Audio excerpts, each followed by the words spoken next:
Tu sais, ce moment où tu donnes tout, avec le cœur, ce moment où tu parles avec ton âme, où tu offres ton aide, ta vérité, ta douceur, ta lumière, et en face, il n'y a rien, pas de reconnaissance, pas d'écho, parfois même du mépris. Tu te sens vide, trahi, incompris, comme si aimer fort, comprendre profondément, espérer sincèrement était une erreur. Tu te demandes pourquoi. Pourquoi je souffre autant alors que je ne fais juste qu'aimer? C'est parce que tu crois au fond que les autres sont comme toi, et c'est là que commence le vertige. Ce discours est un voyage dans les profondeurs de la psychologie humaine, dans les fondations de l'amour, de l'empathie, de la déception, et surtout dans cette croyance secrète que nous avons tous, un jour ou l'autre, dans un recoin de notre inconscient. Les autres ressentent comme moi. Les autres pensent comme moi. Les autres aiment comme moi. Et quand on découvre que non, que ce n'est pas le cas, c'est une déflagration. Ce que je vais te dire va peut-être te secouer, mais ça va te libérer. Parce que comprendre cette illusion, c'est retrouver ton pouvoir. C'est choisir d'aimer sans t'oublier. C'est décider de te connaître assez pour ne plus attendre des autres qu'ils le fassent à ta place. Alors respire et entre avec moi dans ce voyage. Quand nous sommes enfants, nous vivons dans un monde où l'autre est un prolongement de nous. Un bébé qui pleure s'attend à être consolé. Un enfant qui aime s'attend à être aimé. C'est naturel, c'est biologique. Notre construction affective repose sur ce miroir. Et si nos figures d'attachement nous répondent avec amour, alors nous intégrons que le monde est sûr, l'autre est bon, je peux faire confiance. Mais si ce miroir nous trahit, si l'autre ne comprend pas, ne voit pas, ou pire, nous rejette, alors on apprend une chose étrange et douloureuse.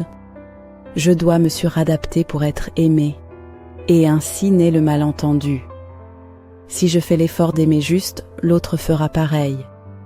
Et ce malentendu, nous l'emportons avec nous, bien après l'enfance. Dans l'adulte que nous devenons, cette attente continue de vivre, silencieuse, jusqu'à ce que le réel nous réveille. On croit que parce qu'on ressent fort, l'autre aussi.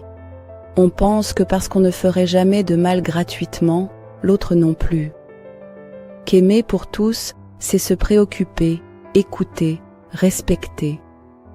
Mais ce n'est pas vrai. Les gens n'aiment pas tous de la même façon. Certains aiment en contrôlant. D'autres aiment en s'effaçant.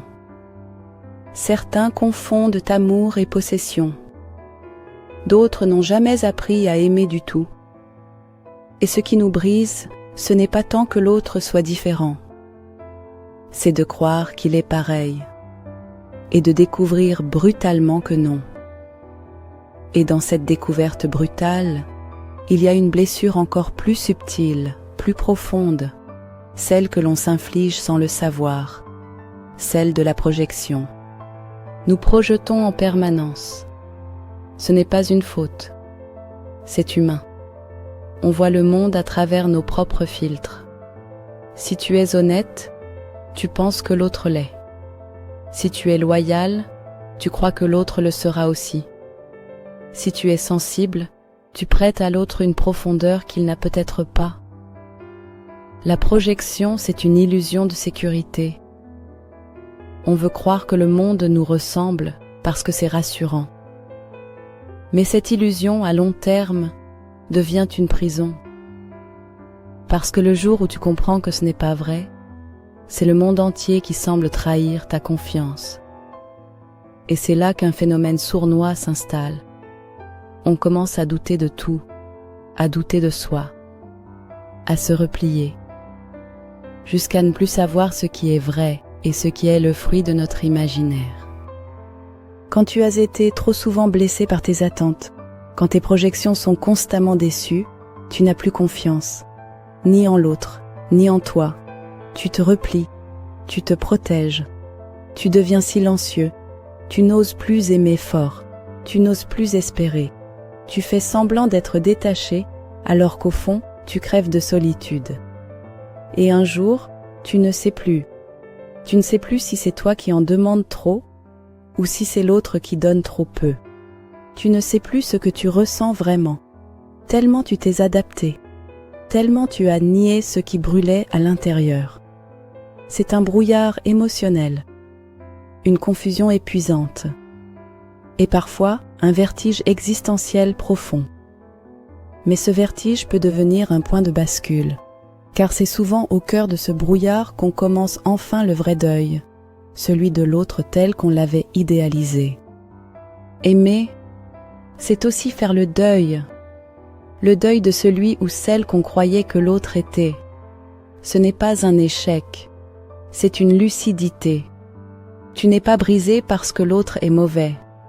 Tu es brisé parce que tu espérais, sincèrement, qu'il serait comme toi. Et il ne l'était pas. Accepter cela, c'est arrêter d'attendre l'amour sous une forme que l'autre n'est pas capable d'offrir. C'est cesser de se battre contre le réel. Et c'est ça, la véritable libération. L'accueil de la différence, sans renoncer à sa propre vérité. Et pour que cette lucidité ne se transforme pas en cynisme, il faut lui donner un sens, car sans sens, la douleur se fige. Et c'est là que la logothérapie entre en scène. La logothérapie, fondée par Viktor Frankl, nous apprend une chose puissante. Ce n'est pas la souffrance qui nous brise, c'est l'absence de sens. Alors donne un sens à ta douleur. Ne la nie pas, ne la fuis pas, mais transcende-la. Chaque déception est un miroir. Chaque blessure est une leçon. Chaque silence en face de ton cri est une invitation à te choisir, toi, à te voir, à t'aimer comme tu aurais aimé que l'autre le fasse. Tu as cru que l'autre te comprendrait sans parler, parce que toi, tu comprends sans mots. Mais ça, c'est ton don. Ce n'est pas une norme.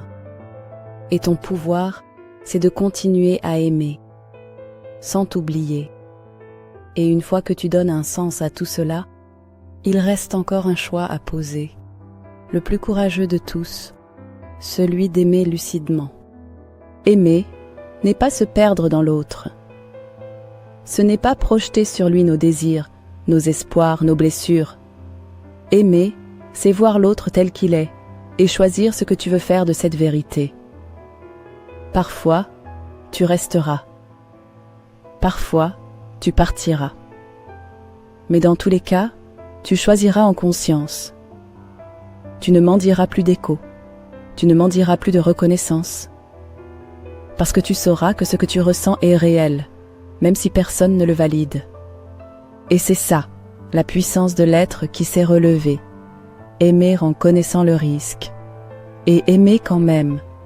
Et si tu dois retenir une seule chose de tout ce chemin, c'est que même seul, tu peux rester entier. Oui, tu continueras parfois à croire que l'autre est comme toi. C'est normal, c'est beau même. C'est le signe que tu n'as pas renoncé à la foi en l'humain. Mais maintenant, tu sais que ce n'est pas toujours vrai. Et tu apprendras à discerner, à observer, à ressentir, sans te trahir. Et surtout, tu apprendras à te donner à toi ce que tu attendais de l'autre. Parce que la guérison commence là, quand tu cesses de croire que l'autre va venir te sauver et que tu décides que c'est à toi de devenir ce que tu espérais tant recevoir. Alors oui, parfois tu seras seul, mais jamais vide, parce que tu te tiendras en entier. Et tu verras, quand on se tient entier, ceux qui nous rejoignent sont rares, mais réels. Et là, commence l'amour vrai. Si ce texte a touché quelque chose en toi, alors prends le temps de le partager à une personne qui a besoin d'entendre ça. Commente avec ton cœur, avec ton vécu. Laisse une trace. Abonne-toi si tu veux continuer ce voyage intérieur avec moi. Et surtout, merci d'avoir été là pleinement. À bientôt, âme profonde. Love.